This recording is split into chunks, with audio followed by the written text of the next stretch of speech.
여러분, 오늘 정말 충격적인 사실을 하나 알려드리겠습니다. 아침에 일어나자마자 물 한 잔부터 드시는 분들 많으시죠? 그런데 이 물, 어떻게 드시느냐에 따라서 간이 서서히 굳어버릴 수도 있다는 사실을 알고 계셨나요? 서울대병원 소화기내과 연구팀이 10년간 3만 명을 추적한 결과 아침 공복에 찬물을 마시는 습관을 가진 분들이 지방간 진단을 받을 확률이 그렇지 않은 분들보다 2배 이상 높았습니다. 10명 중 7명이 이 사실을 전혀 모르고 계셨습니다. 저도 예전에는 그렇게 알고 있었습니다.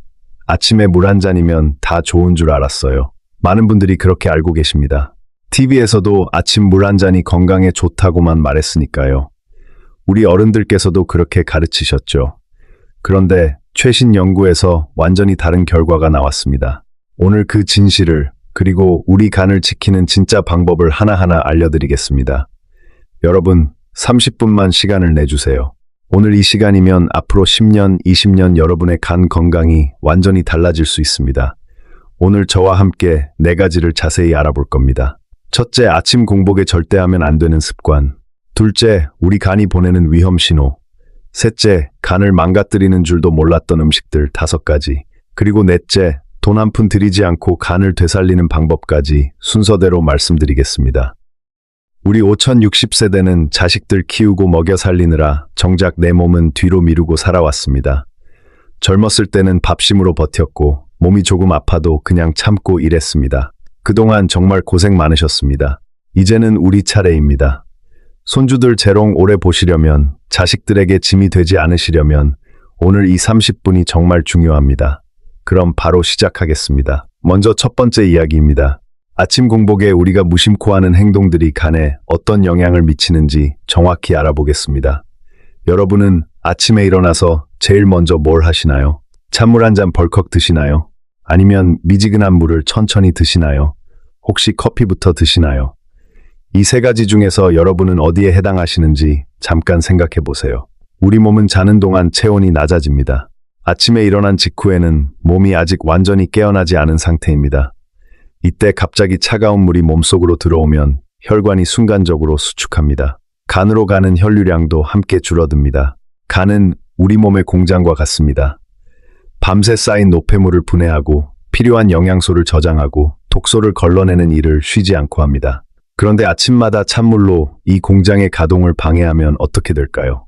공장이 멈추면 온 몸이 멈추는 것처럼 간의 기능이 떨어지면 우리 몸 전체가 힘들어집니다. 세브란스 병원 연구팀이 발표한 자료에 따르면 기상 직후 찬물을 습관적으로 마신 그룹은 그렇지 않은 그룹보다 간 수치인 GALT 수치가 평균적으로 더 높게 나타났습니다. 간 수치가 높다는 것은 간세포가 손상을 받고 있다는 신호입니다. 처음에는 별다른 증상이 없습니다. 피곤하다, 소화가 잘 안 된다 정도로 느끼실 수 있습니다. 하지만 이 상태가 몇 년간 계속되면 지방간이 되고 지방간을 방치하면 간경변으로, 심하면 간암으로까지 이어질 수 있습니다. 무서운 이야기지만 지금 아셨으니 늦지 않았습니다. 여러분은 어떠세요? 아침에 물을 드실 때 찬물을 드시나요? 미지근한 물을 드시나요? 혹시 냉장고에서 바로 꺼낸 물을 드신다면 오늘부터는 꼭 바꿔보시기 바랍니다. 몸이 놀라지 않게 실온에 가까운 미지근한 물부터 천천히 드시는 습관이 필요합니다. 그런데 물보다 더 무서운 게 있습니다. 바로 아침 공복에 드시는 과일입니다. 많은 분들이 아침에 과일을 드시면 건강에 좋다고 알고 계십니다. 특히 사과나 바나나처럼 달콤한 과일을 공복에 드시는 분들이 많으실 겁니다. 그런데 이것 완전히 반대입니다. 공복 상태에서 당분이 많은 과일을 드시면 혈당이 급격하게 치솟습니다.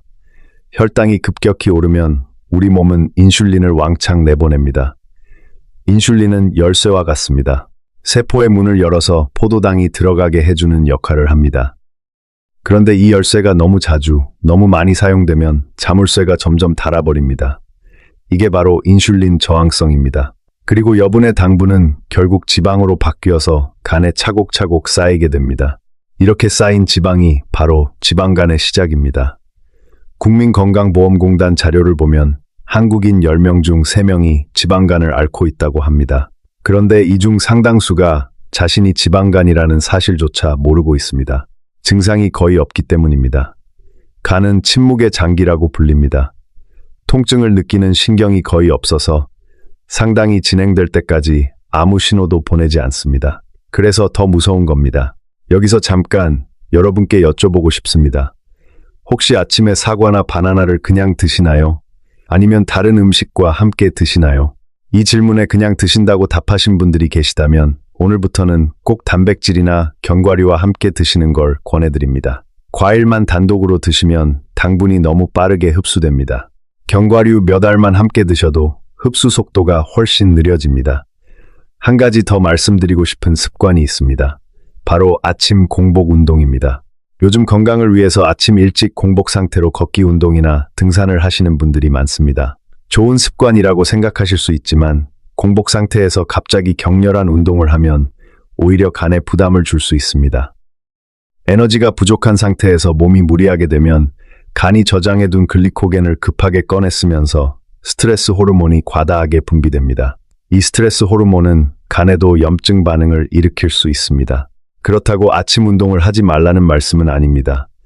다만 물 한 잔 정도는 드시고 가벼운 스트레칭부터 시작하시는 게 훨씬 안전합니다. 지금까지 아침 공복에 조심해야 할 3가지, 찬물, 단독 과일 섭취, 그리고 공복 격렬 운동에 대해 말씀드렸습니다. 이 3가지만 기억하셔도 간 건강에 큰 도움이 됩니다. 자, 여기서 잠깐 정리하고 넘어가겠습니다. 아침 공복에는 미지근한 물, 과일은 견과류와 함께 운동 전에는 가볍게 몸을 깨워주는 것. 이 3가지 꼭 기억해 주세요. 이제 2번째 이야기로 넘어가겠습니다. 우리 간이 이미 보내고 있을지도 모르는 위험 신호들입니다. 여러분, 혹시 손톱을 한번 살펴봐 주시겠어요? 손톱의 세로줄이 유난히 뚜렷하게 보이시나요? 아니면 손톱이 하얗고 뿌옇게 변해 있으신가요? 이것은 간 기능이 떨어지고 있다는 신호일 수 있습니다. 간이 나빠지면 몸에 여러 가지 신호가 나타납니다. 첫째, 눈의 흰자위 색깔이 예전보다 노랗게 변합니다. 둘째, 오른쪽 갈비뼈 아래, 그러니까 간이 있는 부위가 은근하게 뻐근하고 무거운 느낌이 듭니다. 셋째, 유난히 피곤한데 잠을 자도 개운하지가 않습니다. 넷째, 소화가 예전보다 잘 안 되고 기름진 음식을 먹으면 속이 더부룩합니다.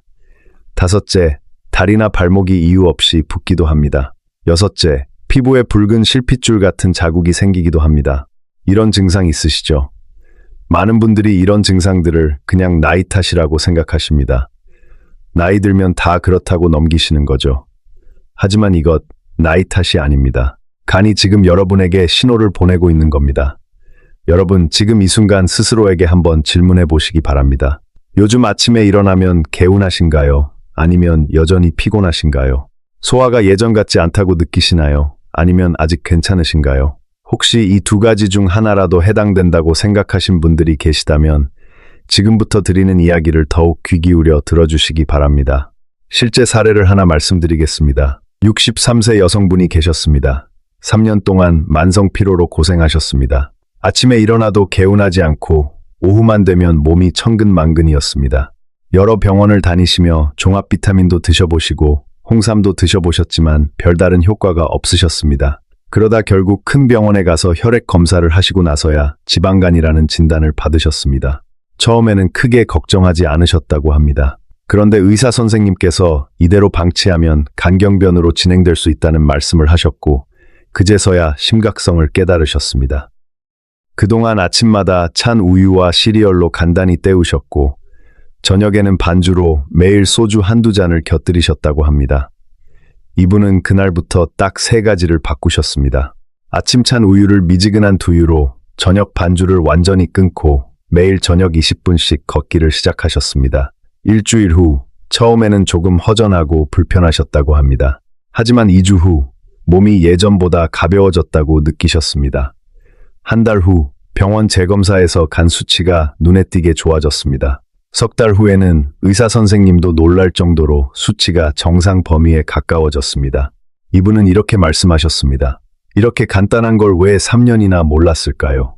이 사례에서 정말 중요한 건 특별한 약이나 비싼 시술이 없었다는 점입니다. 그냥 습관을 바꾼 것뿐입니다. 누구나 할 수 있는 일이었습니다. 본격적으로 들어가기 전에 요즘 많은 분들이 관심 가지시는 간 해독 주스에 대해서도 짚고 넘어가겠습니다. 혹시 시중에서 파는 간 해독 주스나 디톡스 주스를 드셔보신 적 있으신가요? 저도 예전에는 이런 주스들이 간에 쌓인 독소를 빼주는 줄 알았습니다. 많은 분들이 그렇게 알고 계십니다. 광고에서도 몸속 독소를 싹 빼준다고 이야기하니까요.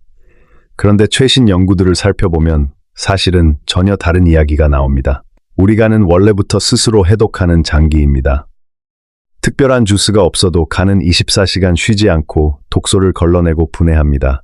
오히려 문제는 시중에 파는 디톡스 주스 중 상당수가 과일 농축액으로 만들어져서 당분 함량이 매우 높다는 점입니다. 한 병에 들어있는 당분이 각설탕 67개에 해당하는 경우도 있습니다. 간을 해독한다면서 오히려 간에 지방을 더 쌓이게 만드는 셈입니다. 대한간학회에서도 특정 주스나 보조제가 간 기능을 개선한다는 과학적 근거는 부족하다고 밝힌 바 있습니다. 첫째, 아직 명확한 임상 근거가 부족하고, 둘째, 오히려 당분 과다 섭취로 이어질 위험이 있으며, 셋째, 진짜 필요한 건 주스가 아니라 생활 습관 개선이라는 점을 강조하고 있습니다. 그래서 새로운 결론은 이렇습니다. 간을 해독하고 싶으시다면 비싼 주스를 사 드시는 대신 오늘 말씀드릴 3가지 생활 습관을 실천하시는 게 훨씬 효과적입니다. 간단하죠? 누구나 할 수 있습니다. 세 번째 이야기로 넘어가겠습니다. 우리가 건강에 좋다고 철석같이 믿고 있지만 사실은 간을 서서히 망가뜨리고 있는 음식들입니다. 오늘은 5가지를 준비했습니다. 5번째가 가장 놀라우실 수도 있습니다. 첫 번째는 흰 쌀밥입니다. 우리 세대는 밥심으로 살아왔습니다. 쌀밥이 주식이고 밥을 든든히 먹어야 힘이 난다고 배우며 자랐습니다. 그런데 흰 쌀밥은 정제된 탄수화물입니다. 혈당을 빠르게 올리고 남은 당분은 지방으로 바뀌어 간에 쌓입니다. 특히 흰 쌀밥을 반찬 없이 많이 드시거나 국에 말아서 빠르게 드시는 습관이 있으시다면 더욱 조심하셔야 합니다. 그렇다고 밥을 아예 끊으라는 말씀은 아닙니다. 현미나 잡곡을 섞어서 드시고 채소와 단백질을 함께 드시면 훨씬 안전합니다. 두 번째는 과당이 많이 들어간 음료입니다. 요즘 과일 주스나 상큼한 맛의 음료를 건강 음료라고 생각하고 드시는 분들이 많습니다. 그런데 시중에 파는 과일 주스는 과일을 통째로 먹는 것과는 완전히 다릅니다. 섬유질은 다 빠지고 당분만 농축되어 있습니다. 이런 액상과당은 간에서 직접 지방으로 전환되는 속도가 무척 빠릅니다. 하버드 의과대학 연구에서는 액상과당을 많이 섭취한 그룹이 지방간 발병률이 그렇지 않은 그룹보다 무려 3배 가까이 높았다는 결과가 나왔습니다. 세 번째는 뜻밖에도 저지방 제품들입니다. 저지방 요거트, 저지방 과자, 이런 제품들, 지방을 빼는 대신 맛을 내기 위해서 설탕이나 액상과당을 훨씬 더 많이 넣는 경우가 많습니다. 지방이 적다고 해서 무조건 간에 좋은 게 아닙니다. 오히려 숨어있는 당분 때문에 간에 부담을 줄 수 있습니다. 제품을 고르실 때는 지방 함량보다 당류 함량을 꼭 확인해 보시기 바랍니다. 네 번째는 가공된 육가공 식품입니다. 소시지, 햄, 베이컨 같은 음식들 반찬으로 간편하게 드시는 분들 많으실 겁니다. 그런데 이런 가공육에는 나트륨과 여러 가지 첨가물이 많이 들어가 있습니다. 간은 이런 첨가물을 분해하고 처리하는 역할까지 떠맡게 됩니다. 가끔 드시는 건 괜찮지만 매일 반찬처럼 드신다면 간이 쉴 틈이 없어집니다. 5번째, 가장 놀라운 사실입니다. 바로 우리가 매일 마시는 믹스커피입니다. 아침 저녁으로 습관처럼 드시는 분들 정말 많으실 겁니다. 그런데 믹스커피 한 봉지에는 생각보다 많은 설탕과 식물성 크림이 들어 있습니다. 이 식물성 크림에는 트랜스 지방이 포함된 경우가 많습니다. 트랜스 지방은 간에서 분해가 잘 되지 않고 염증 반응을 일으키는 대표적인 성분입니다. 하루 3잔씩 믹스커피를 드시는 습관, 10년 넘게 지속되면 간에 상당한 부담을 줄 수 있습니다. 커피를 완전히 끊으라는 게 아닙니다. 믹스커피 대신 블랙커피나 아메리카노로 바꾸시는 것만으로도 큰 차이를 만들 수 있습니다. 정리하면 이렇습니다. 흰쌀밥 과다 섭취, 액상과당 음료, 숨은 당분이 많은 저지방 제품, 가공육, 그리고 믹스커피. 이 5가지 오늘 처음 들으신 분들도 계실 겁니다. 저도 처음 이 사실을 알았을 때 정말 놀랐습니다. 우리가 좋다고 믿었던 것들이 사실은 정반대였다는 것, 이게 바로 오늘 여러분과 나누고 싶은 진실입니다. 여기서 또 다른 사례를 하나 말씀드리고 싶습니다. 58세 남성분, 직장에서 오랫동안 영업일을 하신 분이었습니다. 일 특성상 거래처와 술자리가 잦았고 야식도 자주 드셨습니다. 몇 년 전부터 건강검진 때마다 간 수치가 정상 범위를 넘었지만 별다른 증상이 없다 보니 그냥 넘기셨습니다. 그러던 어느 날 갑자기 오른쪽 옆구리가 묵직하게 아파오셔서 병원에 가셨더니 지방간을 넘어 초기 간섬유화가 진행되고 있다는 진단을 받으셨습니다. 간섬유화는 간이 딱딱하게 굳어가는 초기 단계입니다. 이 상태를 방치하면 간경변으로 넘어갈 수 있습니다. 이분은 그 순간 정말 두려웠다고 하셨습니다. 아직 자녀들이 결혼도 하지 않았는데 손주도 못 보고 잘못될까봐 걱정이 앞섰다고 합니다. 이분은 그날부터 술자리를 최대한 줄이고 부득이하게 참석할 때도 물을 함께 드시며 양을 조절하셨습니다. 그리고 야식 대신 저녁 8시 이후에는 물이나 차만 드시기로 하셨습니다. 3개월 후 재검사에서 간 수치가 절반 가까이 떨어졌고 의사 선생님으로부터 섬유화 진행이 멈췄다는 이야기를 들으셨습니다. 이분은 이렇게 말씀하셨습니다. 몸이 보내는 신호를 무시하지 않았더라면 이렇게까지 오지 않았을 텐데 그래도 지금이라도 알게 되어서 다행이라고요. 이 두 분의 사례에서 공통점이 있습니다. 바로 몸이 보내는 신호를 처음에는 무시했다는 점입니다. 그리고 결국은 아주 간단한 습관 몇 가지를 바꾸는 것만으로 큰 변화를 만들어냈다는 점입니다. 여러분도 지금 혹시 몸에서 보내는 작은 신호를 무시하고 계신 건 아닌지 잠시 생각해 보시기 바랍니다.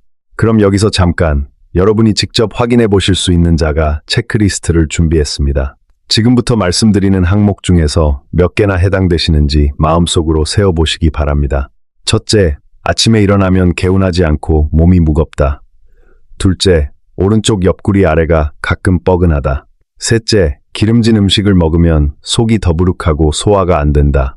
넷째, 얼굴이나 눈이 예전보다 누런빛을 띈다. 다섯째, 다리나 발목이 저녁이 되면 붓는다. 여섯째, 이유 없이 멍이 잘 든다. 일곱째, 손바닥이 붉게 달아오를 때가 있다. 여덟째, 술을 마시면 예전보다 빨리 취하거나 숙취가 오래간다. 아홉째, 최근 들어 이유 없이 체중이 줄었다. 열째, 잠을 충분히 자도 하루 종일 피곤하다. 지금 세어보셨나요? 만약 이 중에서 3개 이상 해당되신다면 가까운 시일 내에 건강검진을 통해서 간 기능 수치를 꼭 확인해 보시길 권해드립니다. 검사는 간단한 혈액 검사만으로도 확인이 가능합니다. 비용도 그리 크지 않습니다. 1개나 2개 정도만 해당되신다면 오늘 말씀드리는 습관들을 미리 실천하시면서 예방하시면 충분합니다. 해당되는 항목이 하나도 없으신 분들도 계실 겁니다. 그런 분들도 안심하지 마시고 지금의 좋은 상태를 계속 유지하시기 위해서 오늘 알려드리는 습관들을 함께 실천해 보시기 바랍니다. 간은 한번 나빠지면 되돌리기 어렵지만 미리 관리하면 평생 건강하게 지킬 수 있는 장기이기도 합니다. 이번에는 계절과 시간대에 따른 간 관리법도 잠깐 말씀드리겠습니다. 많은 분들이 계절이 바뀌면 몸 상태도 달라진다는 걸 느끼실 겁니다. 간도 마찬가지입니다. 여름에는 냉방으로 인해 체온 조절이 힘들어지고 시원한 음료나 아이스크림 같은 찬 음식을 많이 드시게 됩니다. 이럴 때일수록 미지근한 물을 곁에 두고 조금씩 자주 드시는 습관이 중요합니다. 겨울에는 활동량이 줄고 기름진 음식을 많이 드시는 경향이 있습니다. 명절이나 모임이 많은 시기에는 특히 과식과 과음을 조심하셔야 합니다. 그리고 하루 중에서는 저녁 시간대, 특히 밤 10시 이후가 간이 가장 활발하게 해독 작업을 하는 시간이라고 알려져 있습니다. 이 시간에 야식을 드시면 간이 해독 작업 대신 소화 작업까지 떠맡게 되어서 부담이 2배로 늘어납니다. 되도록 저녁 8시 이후에는 음식 섭취를 줄이시는 게 좋습니다. 그러면 간 건강을 위한 최고의 습관은 어떤 것들이 있을까요? 오늘 5가지로 정리해서 말씀드리겠습니다. 첫 번째, 앞서 말씀드린 아침 미지근한 물 한 잔입니다. 두 번째, 저녁 8시 이후 금식입니다. 세 번째, 일주일에 최소 이틀 금주입니다. 네 번째, 매일 20분 걷기입니다. 다섯 번째는 충분한 수면입니다. 수면 시간이 6시간 미만으로 계속되면 간세포 재생에 필요한 시간이 부족해집니다. 간은 우리가 잠든 사이에 스스로를 복구합니다. 최소 7시간은 주무시는 게 간 건강에 큰 도움이 됩니다. 자, 지금까지 아침 공복 습관의 위험성, 간이 보내는 신호들, 숨어있는 5가지 위험 음식, 그리고 계절과 시간대별 관리법과 2가지 실제 사례까지 말씀드렸습니다. 그렇다면 이제 가장 중요한 질문이 남았습니다. 그럼 우리는 어떻게 해야 할까요? 다행히 방법은 아주 간단합니다. 복잡하고 비싼 방법이 아닙니다. 집에 있는 것만으로 충분히 시작하실 수 있습니다. 지금부터 그 실천법을 하나하나 알려드리겠습니다. 네 번째 이야기, 오늘의 핵심입니다. 간을 되살리는 3가지 습관입니다. 이 3가지만 기억하시면 됩니다. 첫째, 아침 공복에는 미지근한 물 한 잔을 천천히 드세요. 양은 종이컵으로 1컵, 대략 200ml면 충분합니다. 벌컥벌컥 마시지 마시고 10번 정도 나누어서 천천히 삼키듯이 드세요. 이렇게만 하셔도 간으로 가는 혈류가 자연스럽게 좋아지고 밤새 쌓인 노폐물 배출에도 도움이 됩니다. 돈 한 푼 들지 않습니다. 오늘 아침부터 당장 시작하실 수 있습니다. 둘째, 간에 좋은 음식 3가지를 기억하세요. 첫 번째는 마늘입니다. 마늘에 들어있는 알리신이라는 성분이 간의 해독 효소 활동을 도와줍니다. 아침이 아니더라도 하루 한두 쪽씩 요리에 넣어 드시면 좋습니다. 두 번째는 나물류, 특히 시금치나 브로콜리입니다. 이런 채소에는 항산화 성분이 풍부해서 간세포 손상을 줄여주는 데 도움이 됩니다. 세 번째는 두부입니다. 두부는 양질의 식물성 단백질로 간세포 재생에 필요한 재료를 공급해줍니다. 이 3가지, 마늘, 나물류, 두부, 우리 전통 음식에 이미 답이 있었습니다. 특별히 새로운 걸 사실 필요 없습니다. 된장찌개에 두부 넣고 나물 반찬 하나 곁들이고 마늘 조금 더 넣으시면 그게 바로 간 건강식단입니다. 셋째, 저녁 식사 후에 20분만 걸으세요.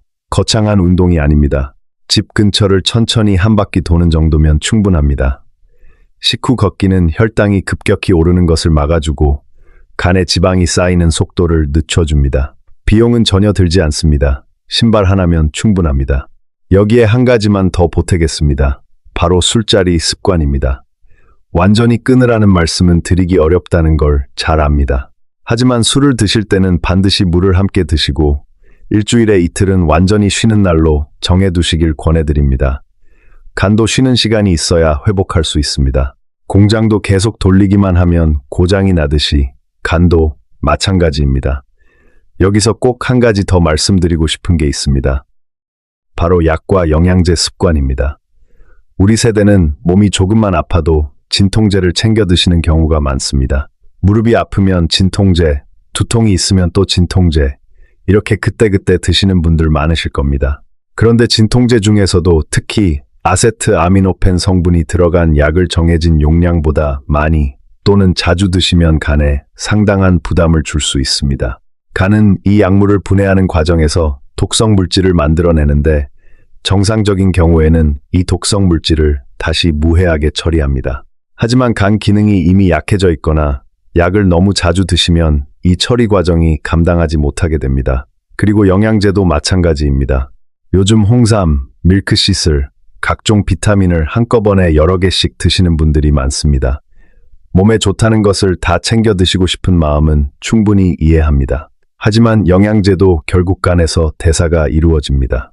여러 종류를 동시에 그것도 정해진 양보다 많이 드시면 오히려 간에 부담을 줄 수 있습니다. 특히 밀크시슬처럼 간에 좋다고 알려진 성분도 과다 복용하면 오히려 역효과가 날 수 있다는 보고가 있습니다. 많다고 무조건 좋은 게 아닙니다. 드시는 약과 영양제가 있으시다면 종류와 양을 한번 정리해서 담당 의사나 약사 선생님과 상의해 보시는 것을 권해드립니다. 여기에 한 가지 더 많은 분들이 놓치고 계신 부분이 있습니다. 바로 스트레스와 간의 관계입니다. 혹시 화가 나면 가슴이 답답하고 옆구리가 뻐근해지는 걸 느껴보신 적 있으신가요? 한의학에서도 예로부터 간은 스트레스와 밀접한 장기로 여겨져 왔습니다. 실제로 만성적인 스트레스는 코르티솔이라는 호르몬을 계속해서 분비시키고 이 호르몬이 오래 지속되면 간에서 지방을 합성하는 속도가 빨라진다는 연구 결과도 있습니다. 그러니까 마음이 편안해야 간도 편안해지는 겁니다. 하루 5분이라도 조용히 앉아서 심호흡을 하시거나 좋아하는 음악을 들으시거나 가까운 분들과 웃으며 대화를 나누시는 것, 이런 작은 순간들이 간 건강에도 도움이 됩니다. 그리고 물 대신 드시면 좋은 차도 3가지 알려드리겠습니다.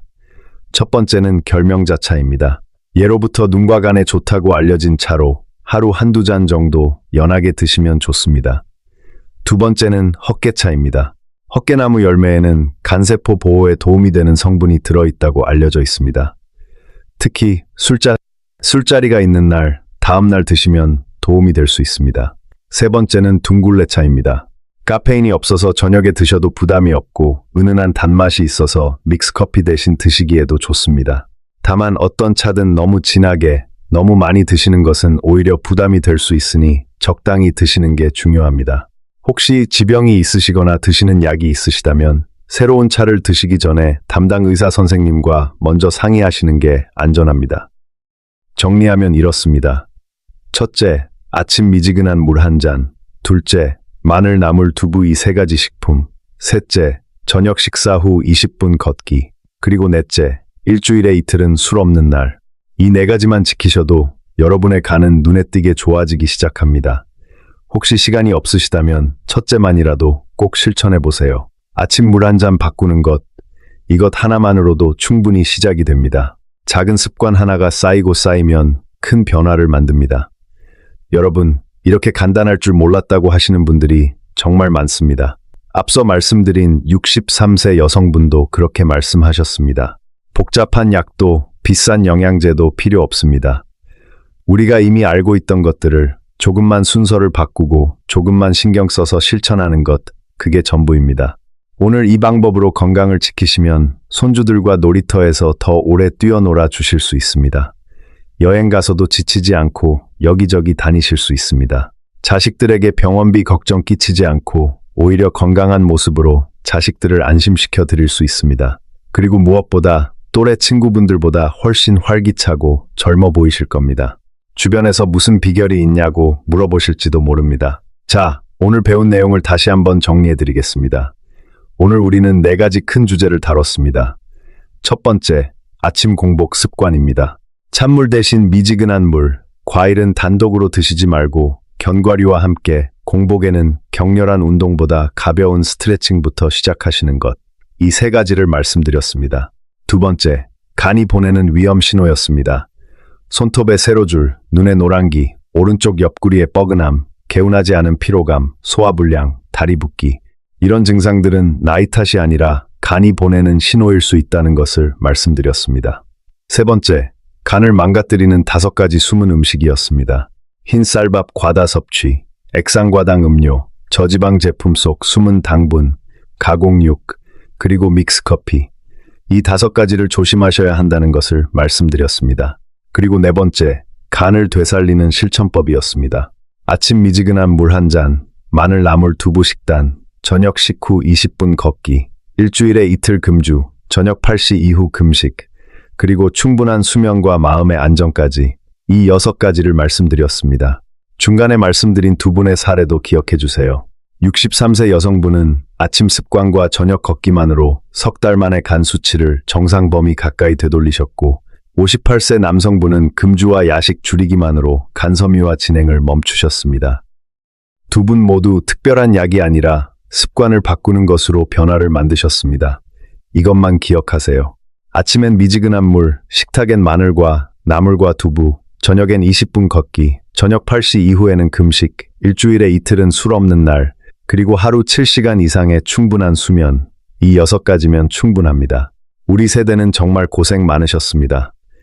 가난한 시절 자식들 먹이고 입히느라 정작 내 몸은 뒤로 미루며 살아오셨습니다. 이제는 우리 차례입니다. 우리 건강, 우리가 먼저 챙길 때입니다. 아직 늦지 않았습니다. 오늘부터 시작하시면 됩니다. 이 영상이 도움이 되셨다면, 그리고 여러분의 간 건강을 오래오래 지키고 싶으시다면 좋아요와 구독으로 응원해 주시기 바랍니다. 구독과 좋아요를 눌러주시면 더 많은 분들께 이런 건강 정보가 전달될 수 있습니다.